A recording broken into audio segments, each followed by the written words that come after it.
The useId hook. The useId hook generates global unique IDs in functional components. It is introduced in React version 18 as a replacement to useOpaque identifier hook, which had bugs and limitations at the time. Out of all the hooks you learn in React, useId is the easiest of them to learn. Now let's take a quick preview how this hook works and next learn about the syntax of it. Similar to any other hook, first we need to import this hook. Import useId from React.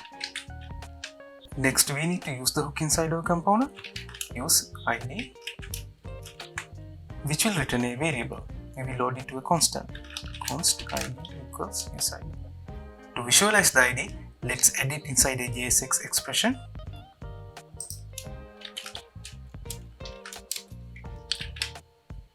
You can see the generated ID now. It is just as simple as that. As for the syntax, first we need to import the hook, which will enable you to use the hook inside the component. Next we have to invoke the hook. This invoking will return a unique ID for you. We can use a simple JavaScript variable to collect that ID, and now you are free to use that variable anywhere you want in the component. As you know, using components inside applications has greatly reduced the workload of the developers because they provide us with benefits such as reusability and modularity. But in some cases, these advantages are having their own drawbacks. To see what exactly these drawbacks are, let's look at a simple scenario. In this scenario, we are having two components. First, the form component, which is acting as the parent component, and next, an input component, which is acting as the child component. Now, if you see, we are using the input child component inside our JSX. The structure for our input child component is pretty much simple. It has a label tag and an input tag. The HTML4 attribute is relating to the ID of the input. As you may know, this relation would focus on the input when we are clicking on the label, just like this.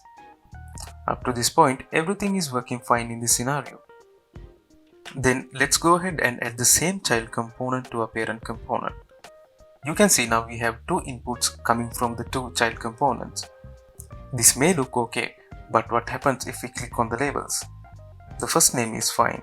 But when we click on the last name, you can see the first input field is being focused. The reason is that we are using an hardcode ID for our input, which is my input ID. And if we check our console, you can see there are two inputs with the same ID.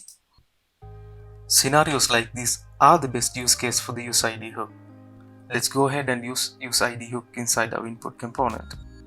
First we need to import the useId.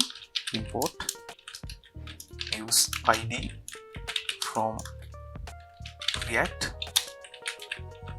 Then let's create a constant with useId hook. Const id equals useId and pass in the created ID inside a JSX expression. Let's now check whether our labels are focusing on the correct input. It is working as expected. You can see in the elements there are two unique IDs being generated. Every generated ID is starting with a colon, which has an interesting reason behind it. We will learn about that too in this tutorial. One thing you need to keep in mind is that the IDs generated using the useId hook are pretty much unique inside your application. They does not change their value between renders. To illustrate this, I have set up a simple component. In this component, we have two ID variables. One is declared using the useId hook, while the other is declared using the math.random function. You can see when we refresh the page, the ID generated using the useId hook does not change, but the other one does. Since the values returned from the useId hook are string literals, we can make use of them inside our HTML attributes. This allows you to use that particular value as a prefix, which in turn will help you to group the elements in a logical order. In this example, you can see two prefixes have been created using the useId hook, and we have distributed them between two groups. Each of these values are acting as prefixes for the related elements, resulting in a logical loop by the prefix. When declaring the useId hook, if you declare it at the bottom of the component, you might get the errors as shown in the right side. The first error is coming from the console of your code editor, and the second one is from the browser. Similar to using any other hook in React, make sure to use the useId hook at the top of your component. The useId hook can be used to improve the accessibility of our applications. As you know, in HTML, we use accessible rich internet applications, also known as ARIA tags, to describe the accessibility features.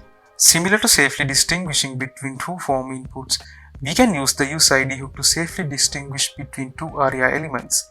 The example code snippets illustrates using an email hint ID which is generated by the useId hook to link two HTML elements.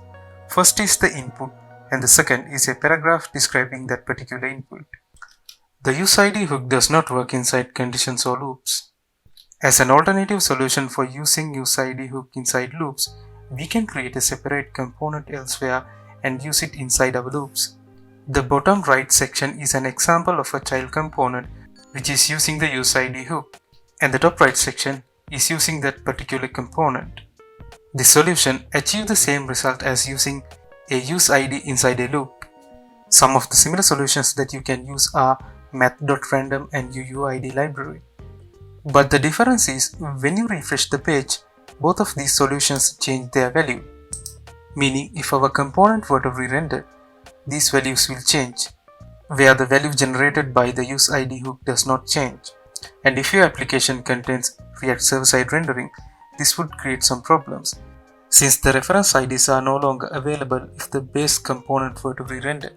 Since React is a JavaScript library for developing web applications, we can use simple JavaScript inside our components. As an example, I have set up this component. Inside it, we have a simple button. When clicked, the word hello will be turned red. To achieve this, I have defined a simple function which is using the query selector method with the ID to find the element and then add in the class red text. Now let's replace this ID using the useId hook. useId, and let's click the button once again. As you can see, now it is giving us an error. This is because our ID starts with an colon, which is given by the useId hook. The reason behind this error is that React is trying to discourage people from using the plain JavaScript inside the components. So if we are trying to assign a class programmatically to one of our elements, it is always better to use the useRef hook instead.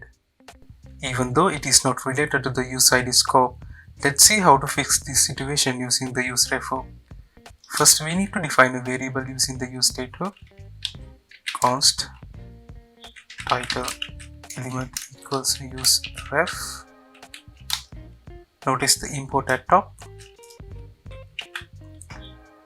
and we will pass in the reference to that element using the ref attribute, ref title element. Save that and replace this with the current property of the useRef hook, title element dot current. Save that. You can see now the error is gone. With the values generated using the useId hook, React is pushing the developers to use the useRef hook where necessary. That marks the end of this video, and I want to thank you for watching. Please don't forget to like and subscribe to help the channel grow. Stay safe until we meet on the next one.